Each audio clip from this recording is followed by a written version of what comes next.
is. Help my children before the people who did this return. Single dad found her shot and holding her twins. He didn't know she was the billionaire CEO that will change his life. Callan Ward wasn't supposed to be anywhere near Crestfall Forest Road at 1:47 a.m. on a Thursday. He should have been home, checking if Unia had kicked off her blankets again, maybe fixing that cabinet door that hung crooked in the kitchen. Instead, he'd taken a double shift at Montgomery's Auto because the electric bill came with a shut-off warning this time, printed in angry red letters that seemed to scream louder than any collection call ever could. The rain was biblical. The kind that turned two-lane roads into rivers and made headlights nearly useless. His truck's wipers screamed across the windshield, losing their battle against the downpour. Each sweep left more water than it cleared. Callan's eyes burned from staring into the darkness, tracking the faint yellow line that separated asphalt from disaster. His back ached from 12 hours spent bent over engine blocks and transmission systems. His hands still smelled like motor oil despite scrubbing them 3 times before leaving the shop. He had maybe 4 hours before Unia would wake up asking for pancakes, her small voice cutting through whatever shallow sleep he'd managed to grab. The clock on his dashboard blinked 1:47, then 1:48. Each minute felt like an hour. Each mile stretched impossibly long. Then his headlights caught something pale in the darkness. Not something. Someone. A woman collapsed in the muddy shoulder where the road met the tree line, white fabric soaked dark and clinging to her body. The rain hammered down on her motionless form, creating small rivers that ran red before disappearing into the black earth. And in her arms, 2 tiny bundles. Crying. Helpless. Alive. Callan's foot slammed the brake pedal so hard the truck shuddered and skidded, fishtailing slightly on the slick pavement before jerking to a stop 20 feet past where she lay. His heart hammered against his ribs. For a split second, he sat frozen, hands white-knuckled on the steering wheel, breath coming in sharp gasps. Move. Move. Move. He threw the door open and ran, leaving the engine running and the headlights cutting through the rain like pale searchlights. The cold hit him immediately, November rain that felt like needles against his face and soaked through his flannel shirt in seconds. His work boots splashed through puddles he couldn't see, mud sucking at his soles with each step. The woman lay crumpled on her side, one arm wrapped protectively around 2 car seats that looked absurdly expensive and completely out of place on this forgotten stretch of road. Her hair, long and dark, was plastered across her face in wet strands. The white dress she wore, or what Callan thought might have once been white, was torn at the shoulder and stained with mud and something darker that made his stomach turn. Blood. So much blood. The babies were still crying, thin wails that cut through the sound of rain on leaves and pavement. They couldn't have been more than a few days old, maybe a week at most. Their tiny fists punched at the air, their faces scrunched in distress. Ma'am. Callan dropped to his knees beside her, his jeans immediately soaking through. Ma'am, can you hear me? Her eyes fluttered open. Gray eyes, piercing even through the pain and rain, locked onto his face with an intensity that made him freeze. Her lips moved, trying to form words. Her hand shot out and grabbed his wrist with surprising strength for someone who looked half dead. Her fingers were ice cold, her grip desperate. No. The word came out barely louder than a whisper, but the force behind it was absolute. No hospital. You're hurt bad. Callan glanced down at the wound in her side, visible through the torn fabric of her dress. He could see the entry point, dark and ugly, blood still seeping despite the rain washing most of it away. We need to get you help. They'll kill us. Her grip tightened, nails digging into his skin. Please. No police. No hospital. They're already looking. Who's looking for you? Her eyes rolled back slightly, consciousness slipping. Then she focused on him again with tremendous effort, and he saw something in her expression that made his blood run cold. Not delirium. Not confusion. Pure, rational terror. If they find me at a hospital, she gasped, each word clearly causing her pain, my children die before sunrise. Callan's mind raced. Every instinct screamed at him to call 911, to get this woman professional medical help, to let people trained for this kind of crisis take over. But those babies. Those impossibly small babies crying in the rain. And the way she looked at him, begging without words for him to understand something he couldn't fully grasp. Ma'am, you've been shot. You're bleeding. I can't just. Her voice broke. Please. Just. Somewhere safe. Anywhere but a hospital. He looked at the babies again. At her. At the empty road stretching in both directions, no other headlights visible, no help coming. The rain continued to fall, relentless and cold. Callan made a decision that would change everything. Okay. He shifted his position, preparing to lift her. Okay, but we have to move fast. Can you hold the car seats? She nodded weakly. Callan worked his arms under her body, one beneath her shoulders and one under her knees. She gasped in pain as he lifted, her face going white even in the darkness. She weighed almost nothing, or maybe the adrenaline flooding his system made her seem that way. She clutched the car seat handles with both hands, holding her children against her chest even as her own strength failed. His truck. Get to his truck. Callan carried all three of them across the muddy shoulder, his boots slipping twice and nearly sending them all sprawling. The rain intensified, if that was even possible, wind driving it sideways into his face. By the time he reached the passenger side door, he was gasping for breath, his arms shaking from exertion and fear. He managed to pull the door open one-handed, propping it with his hip while he carefully maneuvered the woman and babies inside. She slumped against the seat, consciousness fading fast. The babies continued crying, their small voices now contained within the relative shelter of the truck's cab. Hang on. Callan slammed the door and ran around to the driver's side. Just hang on. He threw himself into the driver's seat, slammed his own door against the storm, and jammed the truck into gear. The tires spun briefly on the wet pavement before catching, and then they were moving, accelerating away from that cursed stretch of road. Callan's hands shook on the steering wheel. His mind was screaming questions at him faster than he could process them. What are you doing? Who is she? What if she dies in your truck? What if whoever shot her comes looking? What about Unia? What have you just dragged into your daughter's life? But when he glanced at the woman slumped in his passenger seat, at the two tiny babies she still held despite barely being conscious herself, those questions faded into background noise. Whatever was happening here, whatever nightmare she was running from, those babies needed help. She needed help. And for reasons he couldn't fully explain, Callan knew he was the only person who could give it to them right now. The woman's head lolled to the side, her eyes closed. Her breathing was shallow but steady. Blood continued to seep from the wound in her side, staining his passenger seat. He needed to get her somewhere warm, somewhere he could assess the damage, somewhere safe enough to figure out what the hell to do next. His house. It was the only option. Callan pressed harder on the gas pedal, pushing his old truck faster than he should on these wet roads. The windshield wipers continued their losing battle against the rain. His heart continued its frantic rhythm against his ribs. And in the passenger seat, a woman whose name he didn't even know clung to her children with the last reserves of her strength. The drive that normally took 15 minutes felt like an eternity compressed into moments. Every shadow looked like a pursuing vehicle. Every distant light might be someone searching for them. Callan checked his rearview mirror compulsively, seeing nothing but darkness and rain, but unable to shake the feeling that they were being hunted. When his small rental house finally appeared at the end of the gravel driveway, he'd never been so relieved to see the peeling paint and sagging porch roof. He killed the headlights before pulling up, some instinct telling him to stay as invisible as possible. The house was dark except for the small nightlight he always left on in Unia's room, the one shaped like a butterfly that cast soft purple shadows on her walls. Unia. She was inside, asleep, safe, unaware that her father was about to bring danger right to her doorstep. Guilt twisted in his stomach, but what choice did he have now? Leave this woman and her babies in the truck to die? Callan shut off the engine and sat for 3 seconds, breathing hard, trying to steady himself. Then he moved. Getting the woman and babies inside was a desperate scramble. He carried the car seats first, setting them just inside his front door, then returned for the woman. She was barely conscious now, her eyes fluttering open and closed randomly. When he lifted her this time, she made a small sound of pain but didn't have the strength to cry out. The house was warm, at least. His ancient heater worked overtime keeping the place livable, one of the few bills he paid on time because Unia needed warmth. Callan kicked the front door closed behind him and carried the woman to his couch, the only piece of furniture long enough to lay someone out flat. He'd bought it secondhand 6 years ago, the upholstery worn thin but still functional.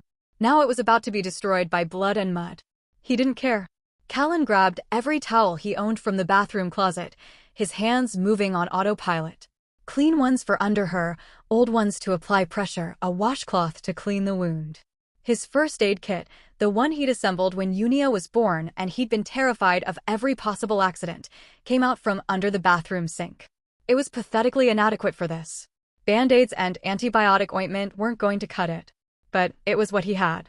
He returned to the living room and started working. First, pressure on the wound. The bleeding had slowed but not stopped. He packed clean towels against her side, pressing firmly despite her unconscious whimper of pain. The bullet was still inside her. He could tell from the absence of an exit wound and the way the entry point looked. He couldn't remove it. Didn't have the knowledge or the tools. But he could try to keep her from bleeding out in his living room. The woman's eyes opened again, focusing on him with difficulty. "You came back," she whispered. "I never left." Callan maintained pressure on the wound, watching her face for signs of further decline. "What's your name?" She hesitated, conflict playing across her features even through the pain. Then her gaze shifted to the car seats beside the couch, where her babies continued to cry with increasing desperation. The sound seemed to cut through whatever hesitation held her back. "My purse." Her voice was growing weaker. "Black bag. In the brush. 40 feet from where you found me." Callan's jaw tightened. Going back out there, leaving her alone, it felt wrong. But those babies. They needed food soon. Whatever was in that purse might help. "I'll be fast." He grabbed his truck keys. "Don't move." Stupid thing to say to someone who clearly couldn't move if she wanted to. "If you hear anything strange, if anyone comes, there's a phone on the kitchen counter. Press 9 twice and it'll call my neighbor." He didn't wait for her response. Callan ran back out into the rain, into his truck, back down the road he'd just traveled. His headlights swept the shoulder until he found the spot, marked by deep tire tracks where he'd skidded to a stop. He jumped out, leaving the engine running again, and plunged into the brush at the tree line. 40 feet. Where would someone hide a purse? Where would someone hide anything while bleeding and carrying 2 infants? His hands swept through wet undergrowth, thorns catching at his shirt, mud sucking at his boots. Come on, come on, come on. There. His fingers brushed against expensive leather, and he yanked the bag free from where it had been shoved beneath a fallen log. Heavy. Heavier than any purse should be. He didn't stop to look inside, just clutched it against his chest and ran back to the truck. The return drive took 6 minutes. It felt like 60. When he burst back through his front door, the woman was exactly where he'd left her, eyes closed, breathing shallow. But the babies had quieted slightly, their cries reduced to intermittent whimpers. Maybe they were exhausted. Maybe they were giving up. Callan dropped the purse on the coffee table and opened it with shaking hands. No wallet. No identification. But there were other things. 4 sealed pouches with medical-grade printing on them. Vailtech. Specialized nutrition. Project Genesis. Instructions for mixing. Temperature requirements. Each pouch was labeled with a name. Axton. Arlene. The twins. These were for the twins. There was also a burner phone, locked with a password he didn't have. A small handgun, matte black and terrifyingly real. And a stack of cash, hundreds and fifties, enough money that Callan's hands went numb just looking at it. Who is this woman?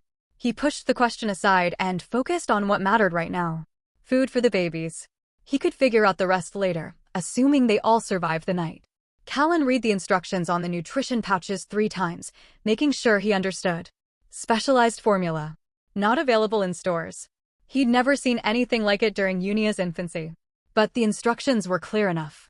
Warm water, specific measurements, gentle mixing. He worked in his kitchen with hands that gradually stopped shaking as familiar motions took over. Making bottles. He'd done this 1,000 times for Unia. The mechanics were the same even if everything else about this situation was insane. He had 2 clean bottles in a cabinet, relics from when his daughter was small that he'd kept for reasons he couldn't explain. Now he was grateful for his inability to throw things away. The formula mixed to a pale, slightly thick consistency. He tested the temperature on his wrist the way he'd been taught, the way every parent learns. Perfect. Callan carried both bottles back to the living room. The woman was watching him now, eyes barely open but aware. He set 1 bottle on the coffee table and carefully lifted the first car seat, extracting the tiny baby inside. A boy, based on the blue onesie. Axton, according to the pouch. The baby was so small. Smaller than Unia had been at this age. His little face was red from crying, his mouth already making sucking motions even before the bottle touched his lips. The moment Callan offered it, tiny hands reached up to grasp the bottle, and the baby drank with desperate hunger. Relief flooded through Callan so intensely his eyes stung. One baby feeding. One more to go. He settled Axton back in his car seat with the bottle propped carefully, then retrieved the second baby. A girl. Arlene. She was even smaller than her brother, her cries weaker. But when Callan offered the second bottle, she latched on just as eagerly. For several minutes, the only sound in the room was the quiet sucking of the twins feeding and the rain continuing its assault on the roof. Callan held Arlene, supporting her tiny head with one hand, the bottle with the other, and felt something shift inside his chest. Some protective instinct that went beyond logic or reason. The woman was watching him. He could feel her gaze even without looking directly at her. "You're good at this," she whispered. "I'm a dad." Callan kept his eyes on the baby in his arms. "It's what we do." Most people would have called the police. Maybe most people haven't seen enough to know that police can't always help. He didn't know why he said that. Didn't know why he was trying to justify his decisions to a stranger who'd brought chaos into his life. But something about her made him want to explain. "I don't know who's after you. I don't know what you did or didn't do. But those babies didn't do anything. They just need someone to keep them safe for a while." The woman's eyes filled with tears that spilled down her temples into her hair. "Thank you." The words broke on a sob she tried to suppress. "You have no idea what you've just done." "Then maybe you should tell me." Callan finished feeding Arlene and set her gently back in her car seat. He grabbed a clean towel and began carefully cleaning the wound on the woman's side, wiping away dried blood so he could see the damage more clearly. "Starting with your name." Long pause. The rain hammered against the windows. In Unia's room down the hall, her nightlight continued casting its soft purple glow, and his daughter slept on, unaware of the three strangers who'd invaded their small life. The woman looked at her babies, both now quiet and fed, their tiny chests rising and falling with steady breaths. Then she looked back at Callan, at this stranger who'd risked everything to save them without asking for anything in return. Some decision crystallized behind her gray eyes. "Leora." Her voice was barely audible. "My name is Leora Vale." Callan's hands stilled on the towel. That name. He'd heard that name somewhere. Recently. Where? "Nice to meet you, Leora." He resumed cleaning her wound, but his mind was racing now, trying to place the name. "I'm Callan. Callan Ward." "I know." She winced as he applied antibiotic ointment to the wound's edges. "You have a daughter. Unia. 4 years old. Her picture is on your refrigerator." He glanced toward the kitchen, where indeed, Unia's preschool photo was held by a magnet shaped like a wrench. "How do you know my daughter's name?" "I saw it." The magnet underneath says Unia Smile. Leora's breathing was becoming more labored, exhaustion pulling her toward unconsciousness again. "Please, don't let anything happen to my children. Whatever happens to me, promise me, nothing's going to happen to you." Callan applied pressure bandages, taping them as securely as he could manage. "You're going to be fine. They're going to be fine. We all are." But even as he said it, he knew it was a lie. Nothing about this situation was fine. Nothing about this night made sense. And the woman bleeding on his couch, who somehow seemed both fragile and powerful at the same time, was carrying secrets that could destroy them all. Leora Vale. Callan straightened up, looking at her pale face, her expensive but ruined clothing, the designer purse with no identification. And suddenly, like a punch to the gut, he remembered where he'd heard that name. His phone. He'd been scrolling through news during his lunch break at the shop. A headline. Something about a missing executive. A billionaire. The CEO of some massive tech company. His breath caught in his throat. No, that couldn't be right. Callan pulled his phone from his pocket, hands shaking again as he opened the browser and typed her name. The search results loaded slowly, his cheap data plan struggling. Then the screen filled with images and headlines. Valetech CEO Leora Vale missing after board meeting. Billionaire tech executive vanishes, foul play suspected. Leora Vale, 34, worth $40 billion, disappears. The pictures matched. Same gray eyes. Same bone structure. Same woman currently bleeding on his second-hand couch. Callan's legs felt weak. He sank into the chair across from the couch, phone still clutched in his hand, staring at the woman who'd just turned his entire world inside out. "You're her." His voice came out hoarse. You're really her. Leora's eyes opened, meeting his gaze with something like resignation. Yes, the billionaire. The CEO of Vailtech. Yes. Why? The question burst out before he could stop it. Why are you here? Why were you on that road? Who shot you? Why can't you go to a hospital? Why? Because they'll kill my children if they find us. Leora's voice gained strength, clarity cutting through her exhaustion. And I need 48 hours. Just 48 hours to figure out how to fight back. Who? Who's trying to kill you? She closed her eyes, and for a moment, Callan thought she'd passed out again. Then she spoke, each word deliberate and heavy with meaning. Everyone I trusted. Everyone I thought I could rely on. My company. My board. The people I made rich beyond their wildest dreams. She opened her eyes again, and now there was steel beneath the pain. They want my children dead and me dead with them. And they'll burn down anyone who tries to protect us. The room fell silent except for the continued rain and the soft breathing of the sleeping twins. Callan looked at his phone, at the headlines proclaiming her disappearance, at the woman herself, at the babies who'd entered this world already marked for death. He thought about Unia, sleeping peacefully down the hall. He thought about the bills stacked on his kitchen counter, the shut-off warnings, the constant struggle to make ends meet. He thought about the smart thing to do, which was probably to call the police right now and let them handle this nightmare. Then he looked at Leora Vale again, really looked at her, and saw past the wealth and power to the terrified mother clutching at life for the sake of her children. Callan set his phone down and leaned forward, elbows on his knees. Okay. The word came out steady, surprising even himself. Tell me what you need. Chapter 2. Dawn broke gray and reluctant over Crestfall City, the storm finally exhausting itself into a sullen drizzle. Callan hadn't slept. He'd spent the night alternating between checking Leora's bandages, monitoring the twins, and standing at his window watching for headlights that never came. His body ached with exhaustion, but his mind refused to slow down, running through scenarios and questions that had no good answers. Leora had drifted in and out of consciousness throughout the night, her fever spiking twice before the medication he'd given her finally brought it down. Each time she woke, her eyes found her babies first, counting them, making sure they were still breathing, still safe. Only then would she look at Callan, something like gratitude mixing with the pain in her gray eyes. At 6:15 a.m., Unia's bedroom door creaked open. Callan turned from the window to see his daughter standing in the hallway, her dark hair sleep-tangled, her favorite purple pajamas wrinkled. She rubbed her eyes with small fists and blinked at the scene in the living room. The strange woman on the couch. The 2 car seats. The medical supplies scattered across the coffee table. Daddy? Her voice was small, uncertain. Who are they? Callan crossed to her quickly, kneeling to her level and pulling her into a hug. Hey, baby girl. These are some people who need our help for a little while. Unia peered around his shoulder at the twins, her expression shifting from confusion to curiosity. Are those babies? Yes. 2 babies. Twins. Like Emma's brothers at preschool? Just like that. Callan smoothed her hair back from her face, trying to project calm he didn't feel. Their mommy got hurt, and they need somewhere safe to stay. We're going to help them, okay? Unia considered this with the serious expression she wore when processing new information. Like when we helped the bird with a broken wing. The memory surfaced. Last spring, they'd found a robin with a damaged wing in their backyard.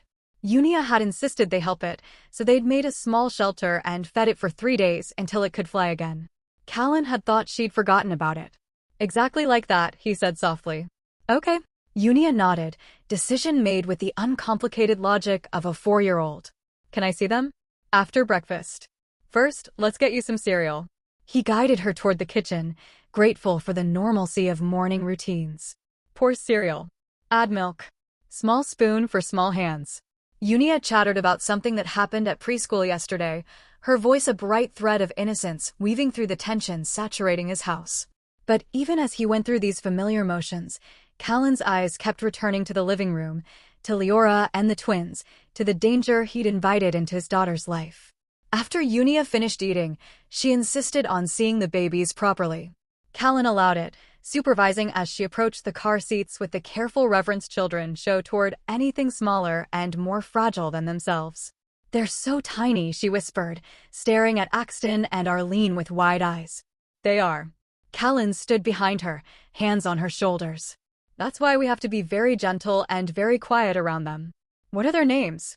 He glanced at Leora, who was awake now and watching the interaction with an expression he couldn't quite read.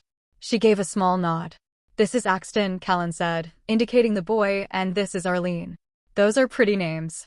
Unia smiled at the babies, then looked up at her father. What's their mommy's name? Leora, came the answer from the couch, her voice rough but steady. My name is Leora. Unia turned toward her, studying the pale woman with a child's unfiltered directness. You look sick. I am a little sick. But your daddy is helping me get better. He's good at that. Unia stated this as absolute fact. When I had the bad cough, he stayed up all night with me and made me feel better. Something flickered across Leora's face. Gratitude. Sadness. Something deeper that Callan couldn't name. He sounds like a very good daddy. He is. Unia returned her attention to the twins. Can I touch them?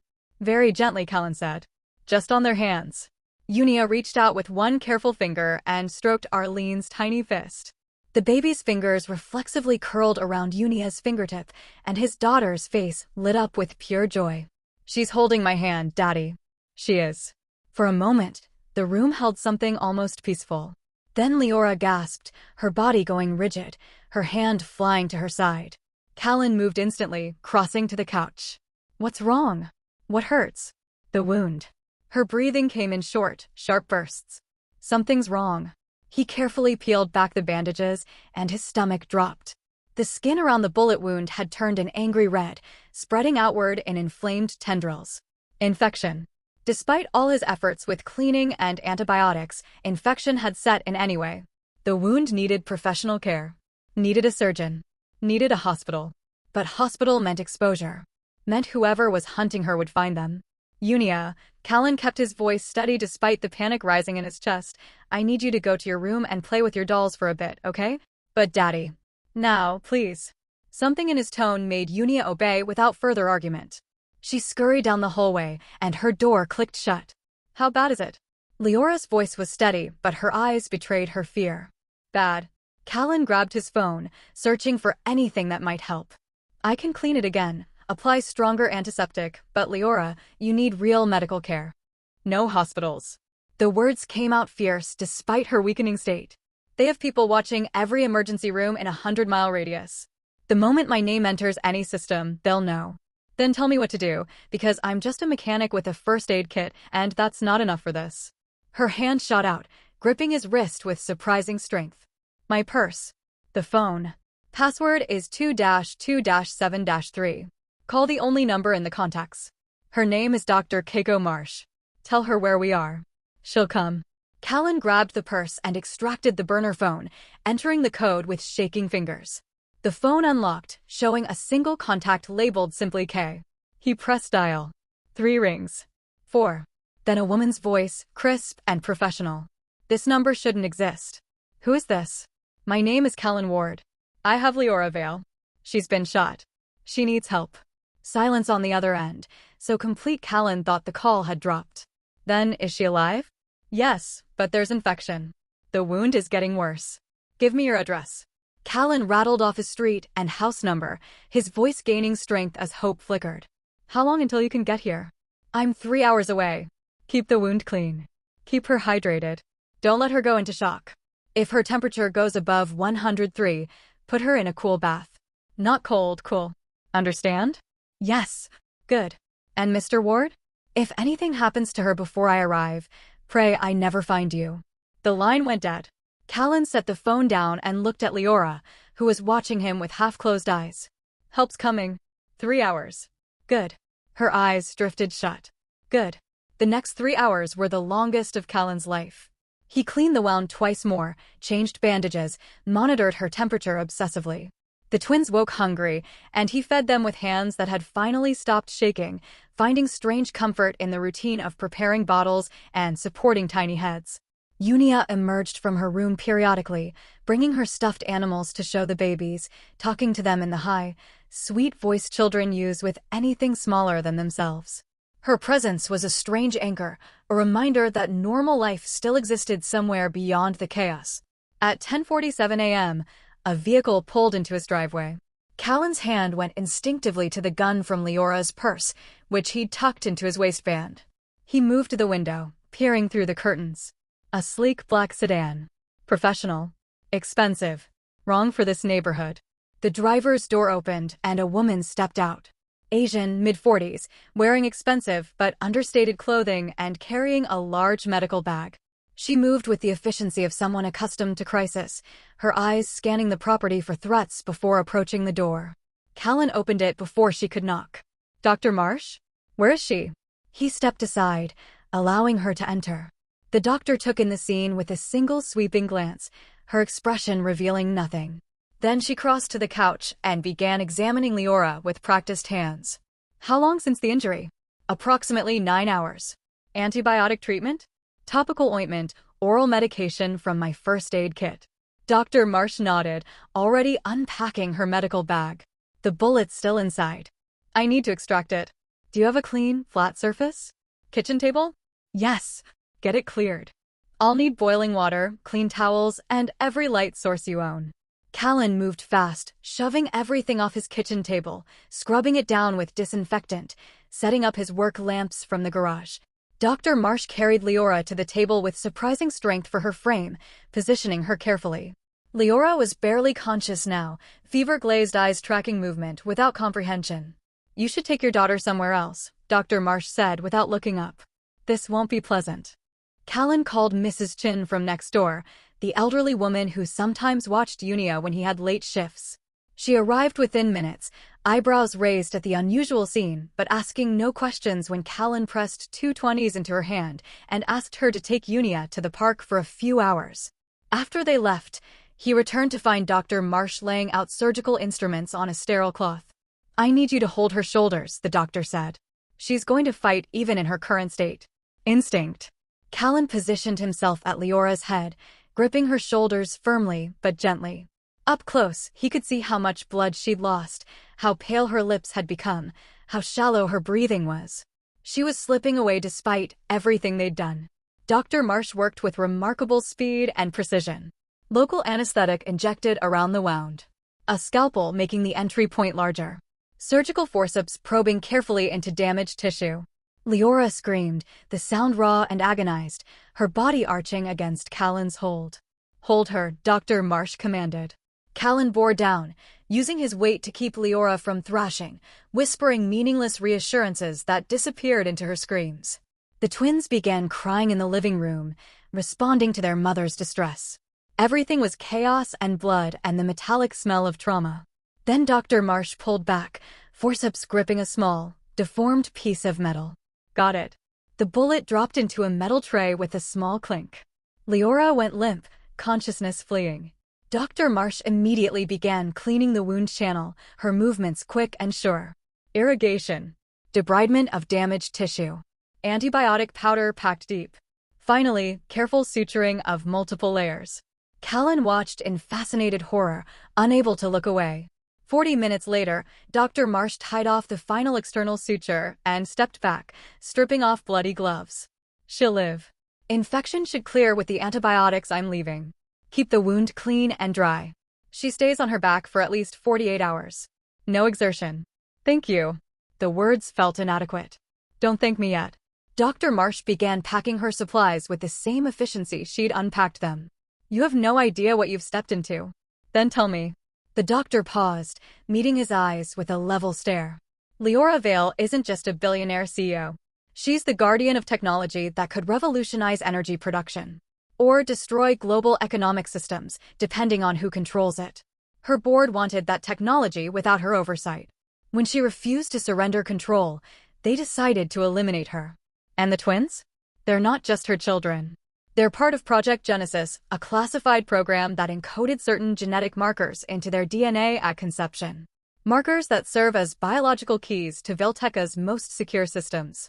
Whoever controls those children controls the company. That's why her board wants them dead." Callan felt ice spreading through his chest. Those babies. Those innocent, tiny babies were targets because of something encoded into their very cells. "How do you kill children over money?" Dr. Marsh's expression went hard. "You'd be amazed what people justify for billions of dollars." She closed her medical bag with a decisive snap. Leora trusted the wrong people. Her COO, Draven Cross, has been planning this coup for months. Her head of security, Kale Voss, is the one who shot her. They thought they'd killed her on that forest road. But she survived. Because you found her. The doctor's tone softened slightly. That makes you either very lucky or very cursed. Probably both. What about the formula? The nutrition pouches for the twins? Custom designed for their unique genetics. Vailtech developed it specifically for Project Genesis children. Standard formula won't provide what they need. Dr. Marsh pulled a piece of paper from her pocket, scribbling an address. This is a secure facility. They can synthesize more if you run out. Use my name. Callan took the paper, folding it carefully. How long until she can move? 3 days minimum. A week would be better. But I suspect you don't have a week. Dr. Marsh picked up her bag, heading for the door. They'll find you eventually. Draven has resources most people can't imagine. When they do come, you won't be able to stop them alone. So what do I do? The doctor paused at the door, looking back at Leora's unconscious form on the kitchen table. You help her get strong enough to fight back. And you pray that's enough. Then she was gone, the black sedan disappearing down his driveway as silently as it had arrived. Callan stood alone in his kitchen, surrounded by bloody towels and the lingering smell of antiseptic, listening to the twins crying in the other room. He should have felt overwhelmed, terrified, desperate to escape this nightmare. Instead, he felt something crystallizing inside him, something hard and determined. He moved to the living room, preparing bottles for the twins, his hands working with practiced efficiency. As he fed Axton, the small boy's gray eyes, so like his mother's, stared up at Callan with absolute trust. That trust settled on Callan's shoulders like a weight he couldn't refuse. After the twins were fed and sleeping again, he carefully carried Leora back to the couch, positioning her with pillows to keep pressure off her wounded side. She stirred slightly, eyes fluttering open. Did she get it out? Her voice was barely a whisper. Yes. The bullet's gone. You're going to be okay. The twins? Federal sleeping. Safe. Leora's hand found his, squeezing weakly. Thank you. Save your strength. Callan started to pull away, but her grip tightened. Wait. There's something you need to know. About your wife. The world seemed to tilt. What about Nora? Leora's gray eyes focused on him with sudden intensity, despite her weakened state. Nora Ward worked for Vailtech. She was one of the lead engineers on Project Genesis. Brilliant. Ethical. She discovered that we were running unauthorized trials, taking shortcuts that violated every safety protocol. She tried to report it. To stop it. The words landed like punches. My wife worked for you. She tried to save my project from being corrupted. Leora's voice gained strength, urgency cutting through exhaustion. But Draven found out. He couldn't risk her exposing what he'd done. The lab accident that killed her wasn't an accident. Callan's hand slipped from hers.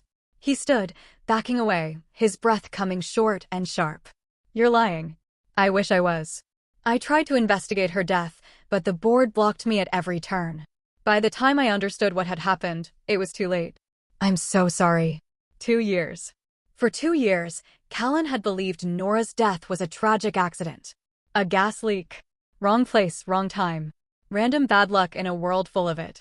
He'd mourned her, built a life around that grief, tried to be strong for Unia while carrying the weight of loss. And it had been murder all along. Did she? His voice cracked. Did she leave anything? Files, evidence, anything? I don't know. Leora struggled to sit up, gasping at the pain. But if she did, if there's any record of what she discovered, it would be our best weapon against Draven. Callan's mind raced backward, combing through memories. Nora's belongings. Most of them he'd donated or thrown away, unable to bear seeing her things around the house. Her clothes. Her books. Her laptop had been company property, confiscated after her death.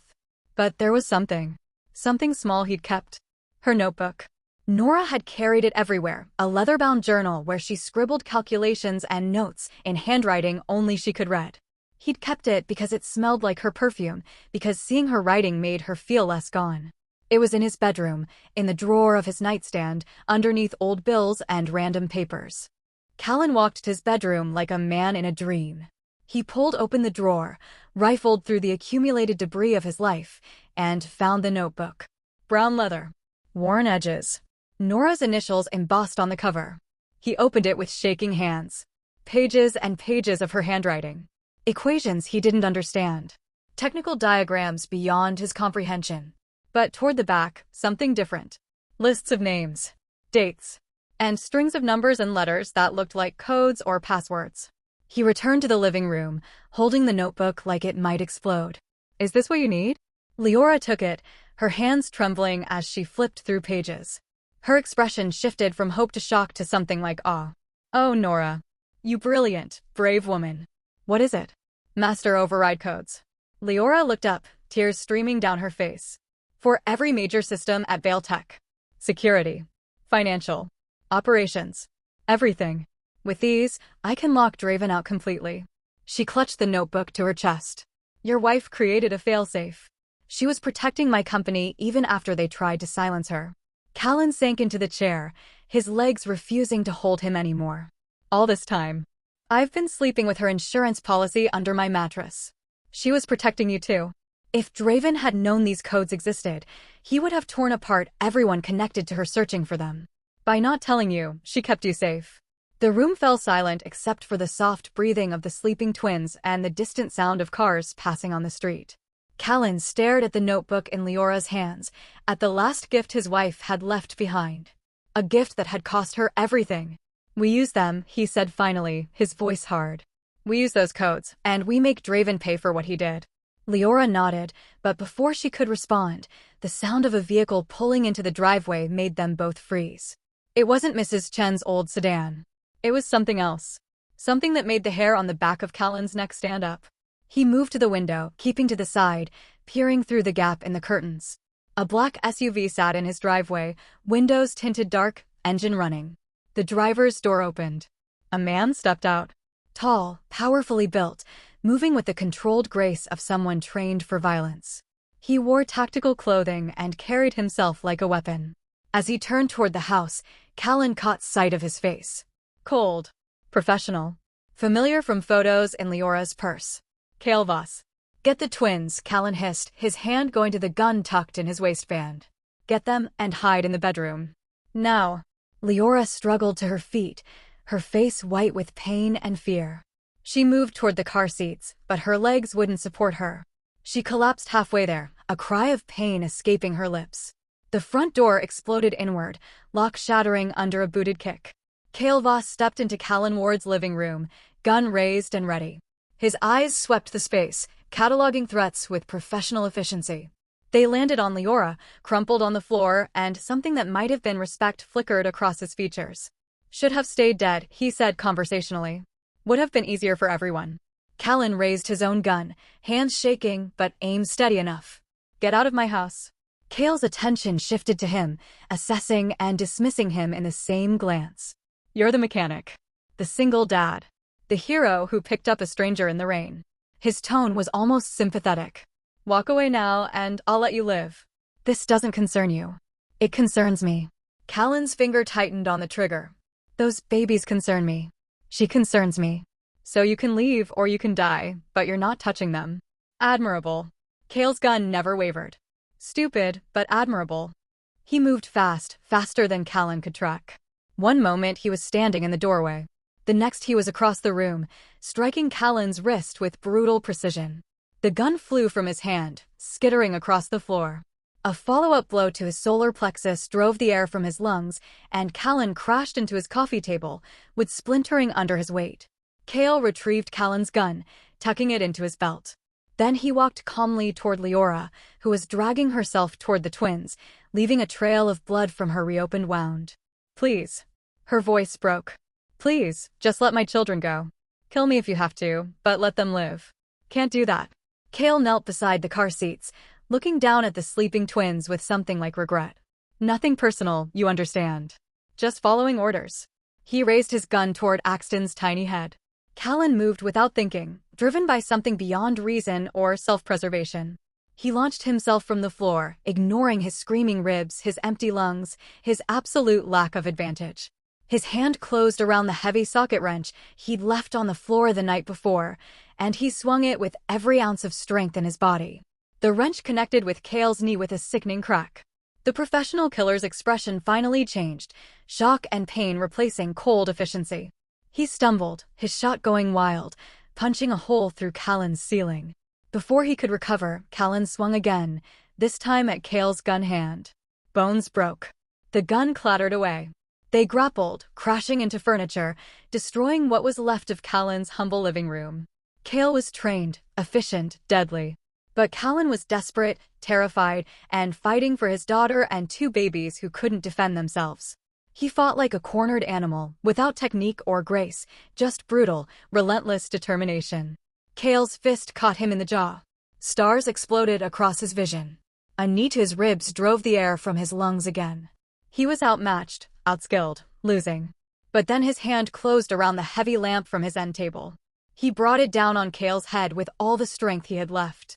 Once, twice, 3 times.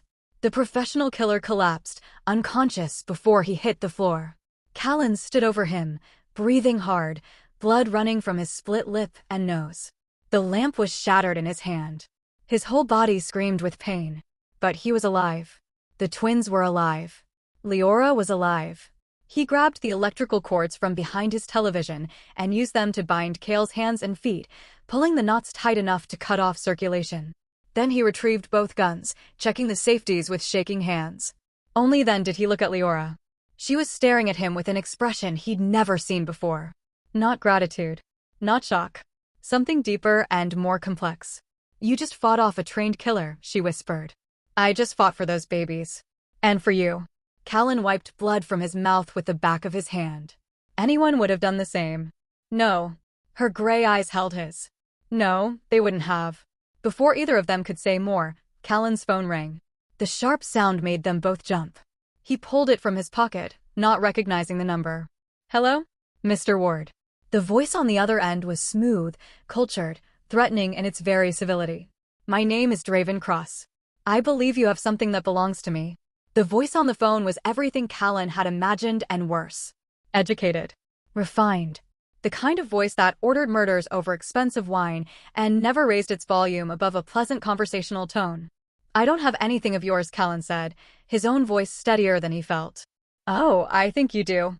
Draven Cross sounded almost amused. "You have Leora Vale and her children. You have Cale Voss, judging by his failure to report in. And I suspect you have something else. Something small and leather-bound that belonged to your late wife." Callan's blood went cold. "How do you know about Nora's notebook?" "I make it my business to know everything, Mr. Ward. It's how I've survived in a world where information is the only real currency." A pause, heavy with implications. "Your wife was a remarkable woman. Brilliant mind. It's a shame she didn't understand that some knowledge is too dangerous to possess. You killed her." The words came out flat, emotionless. Rage would come later. Right now, Callan needed to stay sharp, to understand the threat. "I eliminated a problem." Draven's tone suggested he was discussing pest control, not murder. "Just as I'm about to eliminate another problem. You." From the couch, Leora struggled to sit up, her face desperate. She was trying to say something, but Callan held up a hand, focusing on the voice that had destroyed his life years before he even knew it. "What do you want?" "Simple exchange. Your daughter for the notebook and Leora's children." The world dropped away. Everything went silent except for the pounding of blood in his ears. Unia. He'd sent Unia to the park with Mrs. Chin. Safe. She was supposed to be safe. "What did you do?" His voice came out strangled. "Nothing yet." Draven's pleasant tone never wavered. "Mrs. Chin is a lovely woman. Very trusting. When my associates approached her with a story about a family emergency and your authorization to take Unia, she handed her over without question. Your daughter is currently at a warehouse on the industrial edge of town. Unharmed. Frightened, certainly, but unharmed. If you hurt her, you're not in a position to make threats, Mr. Ward." Draven cut him off smoothly. "You have exactly 1 hour to arrive at Valetech headquarters with the notebook and Leora's children. Come alone. The moment I verify the contents of that notebook, your daughter will be released. And if I refuse? Then Unia Ward becomes an unfortunate casualty of your poor decision-making. I have no particular desire to harm a child, but I will do what's necessary to protect my interests. 1 hour, Mr. Ward. Valetech headquarters, main entrance. Don't be late." The line went dead. Callan stood frozen, phone still pressed to his ear, his entire world collapsing into a single point of terror. Unia. His little girl. His reason for breathing. In the hands of the man who'd murdered Nora. The phone slipped from his fingers, clattering on the floor. Callan. Leora's voice cut through his paralysis. Callan, look at me. He turned toward her, his vision blurring. They have my daughter. I know. Leora was gripping the arm of the couch, using it to pull herself upright despite the blood seeping through her bandages.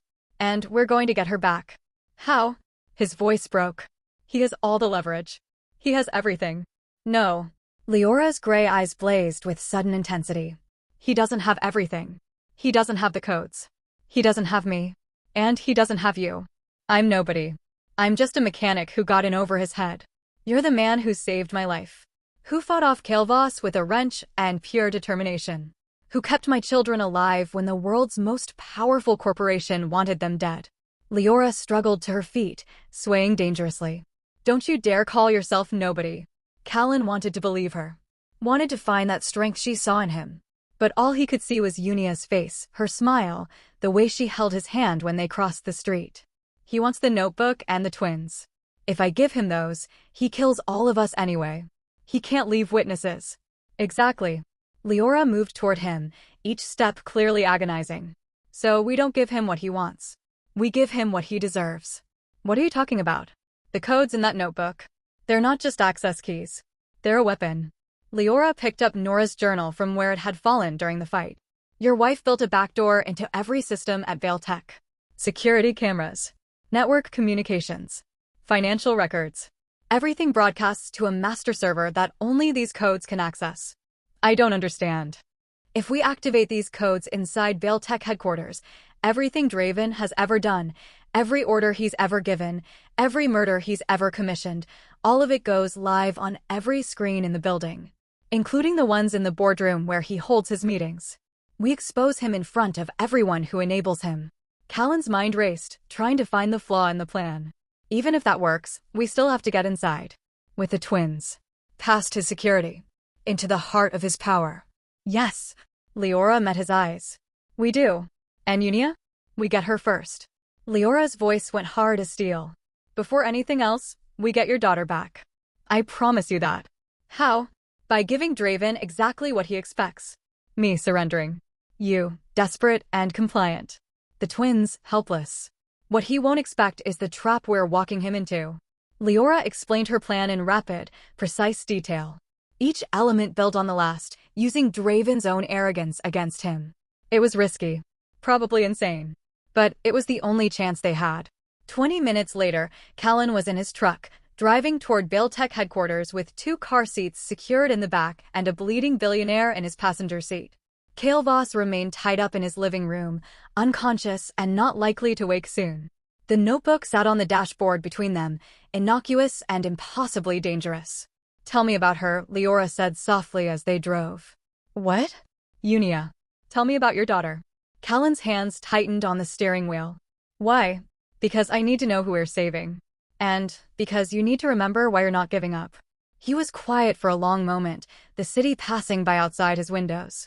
Then he started talking, the words coming easier than he expected. She's 4. Loves purple.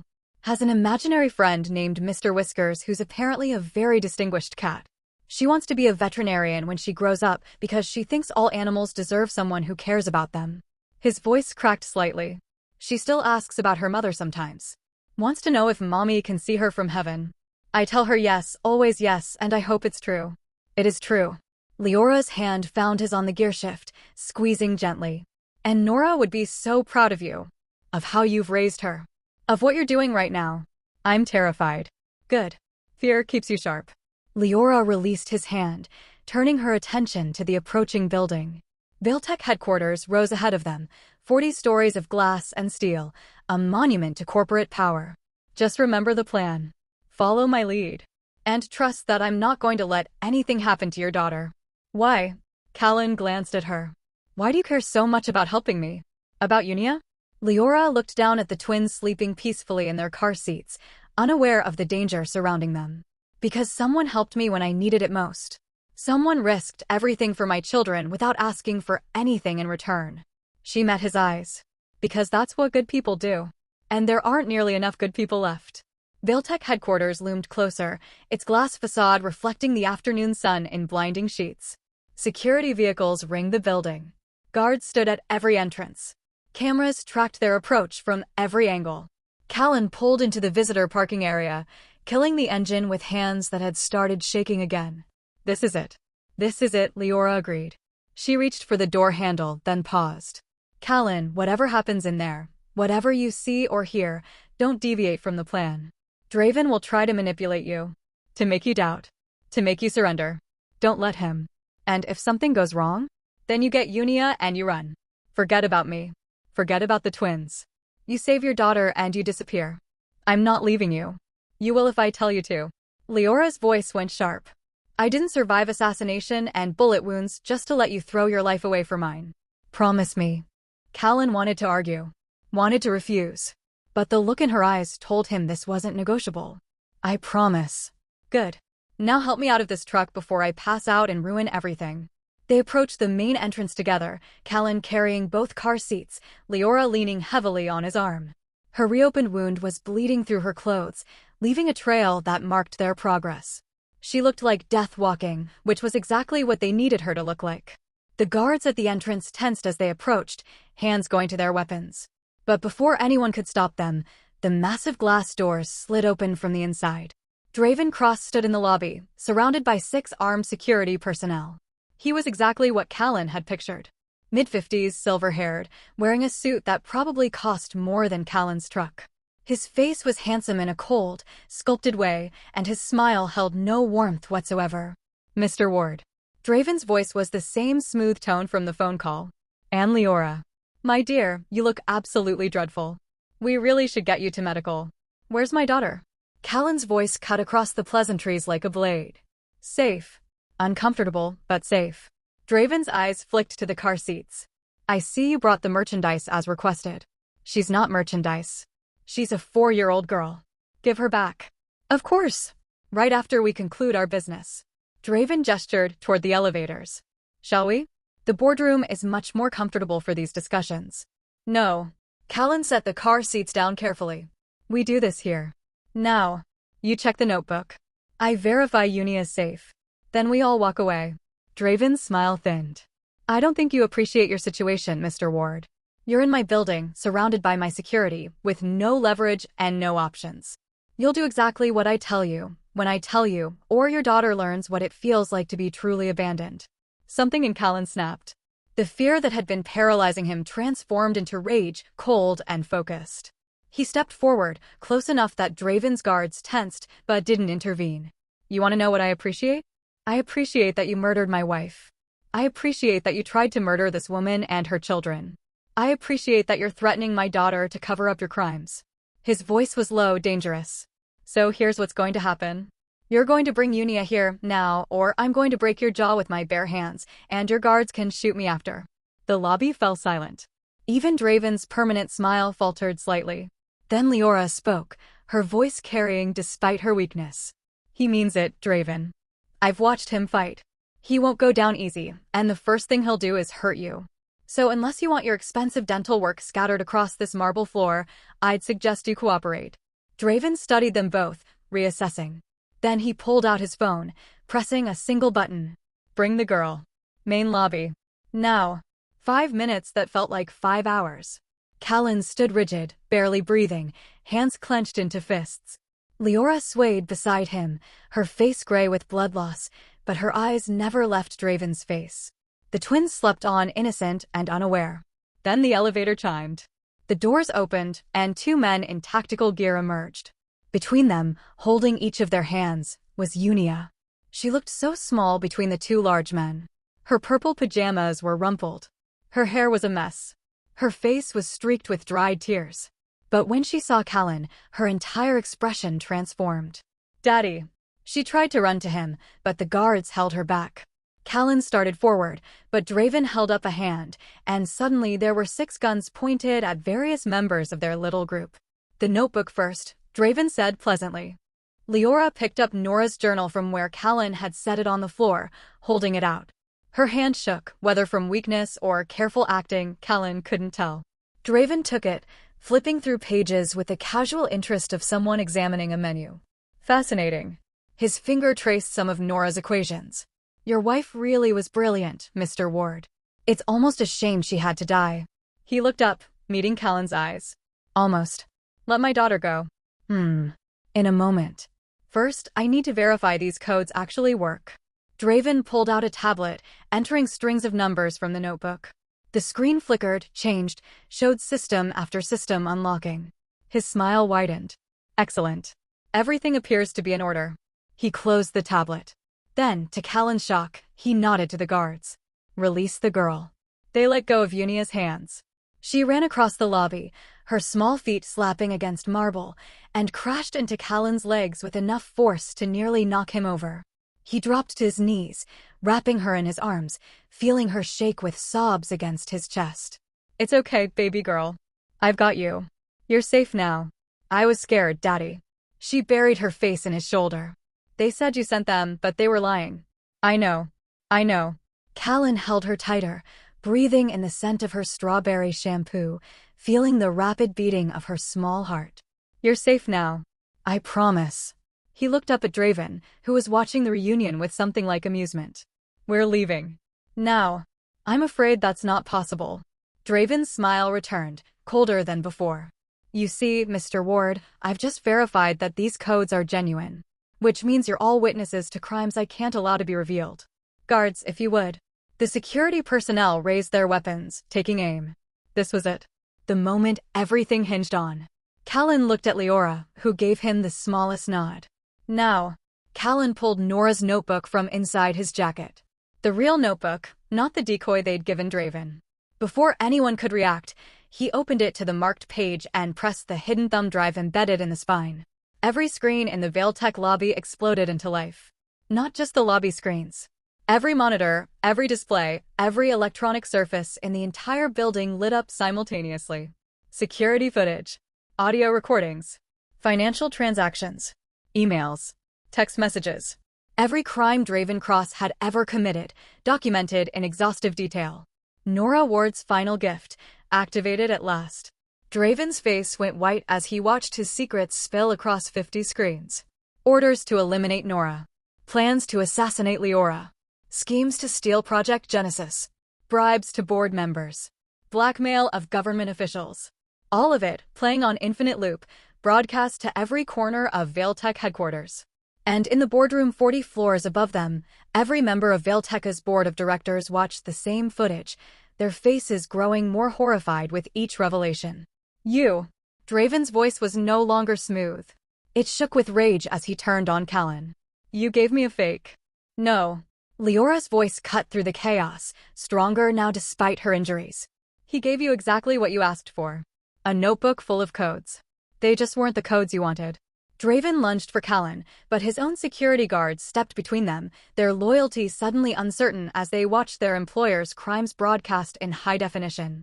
In the distance, sirens began to wail. Someone in the building had called the police, the FBI, probably every law enforcement agency they could think of. The elevators chimed again. This time, the doors opened to reveal an entire contingent of Vailtech board members, their expressions ranging from shock to fury. And at their center, Dr. Keiko Marsh, holding a tablet showing the same damning footage. The board has voted, Dr. Marsh announced, her voice echoing in the suddenly silent lobby. Draven Cross is removed from all positions at Vailtech, effective immediately. Security, take him into custody and hold him for federal authorities.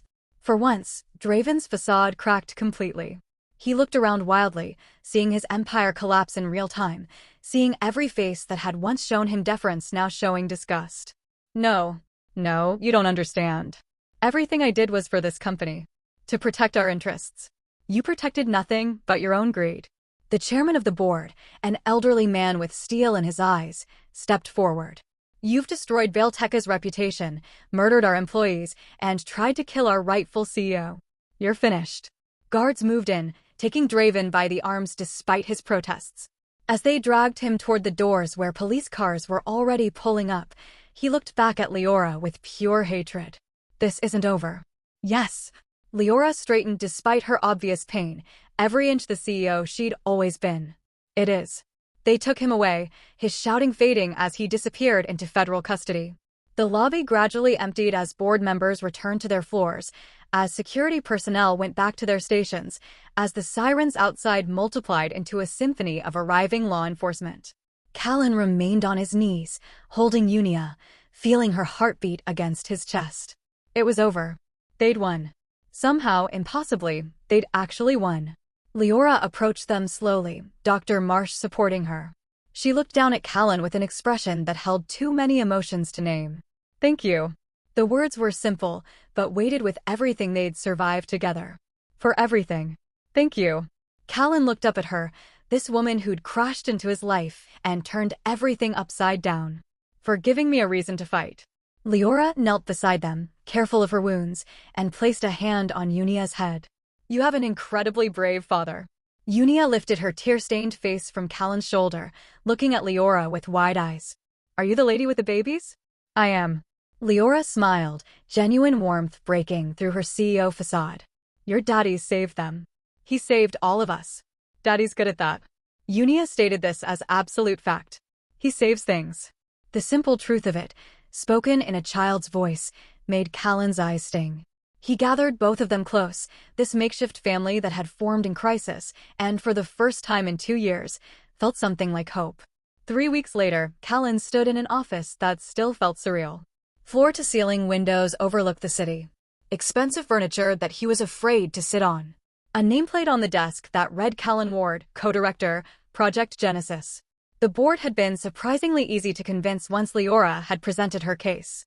Callan had saved her life, protected the Genesis twins, and possessed Nora Ward's research legacy. More than that, he represented something Vailtech desperately needed after Draven's corruption. Honesty. Integrity. Someone who couldn't be bought. The salary they'd offered had made him laugh until he realized they were serious. More money than he'd make in 20 years at the garage. Benefits. A future for Unia that included the best schools, the best opportunities, everything he'd ever wanted to give her. He'd almost said no anyway. But then Leora had taken his hand and told him that this was what Nora had died trying to protect. That someone needed to make sure Project Genesis honored the vision she'd had for it. That he was the only person she trusted to do that. So here he was, wearing a suit that felt like a costume, in an office that felt like a stage set, trying to become someone he'd never imagined being. The door opened. Leora entered, her movements still careful but much stronger than 3 weeks ago. The bullet wound had healed well, though Dr. Marsh said she'd carry the scar forever. Behind her, a nanny pushed a double stroller containing Axton and Arlene, both babies awake and alert. Ready for your first board meeting? Leora asked, amusement dancing in her gray eyes. Not even a little bit. Good. Fear keeps you sharp. She crossed to his desk, setting down a folder. These are the Project Genesis proposals we'll be reviewing. I need your technical assessment by tomorrow. I'm a mechanic. I don't know how to do technical assessments. You're an engineer who chose to work with his hands instead of computers. There's a difference. Leora's expression softened. And you're Nora Ward's husband. Her notes are all through these proposals. You'll recognize her work when you see it. Callan opened the folder, seeing equations and diagrams that did indeed look familiar. Nora had tried to explain her work to him sometimes, late at night when she couldn't sleep, her excitement making her eyes bright even as she struggled to translate complex concepts into language he could understand. He'd forgotten how much he missed that. Missed her. She'd be proud of you, Leora said quietly, reading his expression. Of everything you've become. I'm just doing what needs to be done. That's exactly what makes you perfect for this. Leora picked up one of the twins, holding Arlene against her shoulder with practiced ease. Most people in this building do what benefits them. You do what's right. That's rarer than you think. What about you? Callan closed the folder. What do you do? Both. She smiled. I try to do what's right while protecting my interests. It's a delicate balance. Seems to be working out. We'll see. Leora's expression grew more serious. Draven wasn't the only corrupt element at Vailtech. His arrest exposed a network of people who prioritized profit over safety. We have years of cleanup ahead of us. Then it's good we're not doing it alone. The words hung in the air between them, carrying more weight than their casual delivery suggested. In the 3 weeks since the confrontation in the lobby, something had shifted between them. Not romance, exactly. Neither of them was ready for that, both still carrying too many scars. But partnership. Understanding. The beginning of something that might someday become more. How's uni adjusting? Leora asked. She loves the new school. Made 3 friends on the first day. Callan shook his head in wonder. Still asks about the babies constantly. Wants to know when she can babysit. Give her a few years. She also asked if you were going to be her new mommy. Leora's eyebrows rose. What did you tell her? That you're a friend. A very good friend who helped us when we needed it. And? And that sometimes families look different than we expect them to. That maybe family is less about blood and more about who shows up when everything falls apart. Leora's eyes glistened. That's a good answer. I have my moments. They stood in comfortable silence, watching the city through the windows. Somewhere out there, Draven Cross sat in a federal detention center awaiting trial. Kael'vas had turned state's evidence in exchange for a reduced sentence. The people who'd enabled the corruption were being systematically identified and removed. Vailtech was healing slowly, painfully, but healing nonetheless. I should get to the board meeting, Leora said finally. You're welcome to observe if you want. See how the sausage gets made. I think I'll stay here. Try to understand these proposals before tomorrow. Smart man. She headed for the door, the nanny following with the stroller. Then she paused, looking back. Callan? I'm glad you found me that night. Even though it complicated your life in ways you never asked for. Me too. And he meant it. Despite the danger, despite the chaos, despite everything, he was glad. Because that night had given him purpose again. Had reminded him he was capable of more than just surviving. Had brought people into his life who needed him as much as he needed them. Leora left, her footsteps fading down the hallway. Callan turned back to the folder on his desk, Nora's equations staring up at him like old friends. He pulled out his phone and looked at his favorite picture of her, the one where she was laughing at something he'd said, her joy captured forever. I'm trying to finish what you started, he told the photograph. Hope I'm doing it right. His phone buzzed. A text from the group chat he shared with Dr. Marsh and Leora. Dr. Marsh had sent a gif of someone falling asleep at a desk, followed by the message, "This will be you during your first board meeting." Leora had replied with a laughing emoji and, "Give him some credit. He might last 10 whole minutes." Callan smiled despite himself, typing back, "You're both hilarious. See if I save you next time." Leora's response came immediately, "You will. It's what good people do." And there, in an office he'd never imagined occupying, surrounded by technology his wife had helped create, responsible for protecting children who carried the future in their very DNA, Callan Ward discovered something he'd thought lost forever. He discovered that life could surprise you. That tragedy could transform into purpose. That the worst night of your existence could become the beginning of something extraordinary. He opened the project folder and began to read, Nora's handwriting guiding him through complex systems and elegant solutions. Outside his window, the city moved on, millions of people living their lives, unaware of how close they'd come to disaster. Unaware that a single dad and a billionaire CEO had stopped a coup using nothing but courage, codes, and the legacy of a brilliant woman who died trying to do the right thing. Callan Ward wasn't just a mechanic anymore. He was a guardian, a father, a protector of the future. And for the first time since Nora's death, that was enough.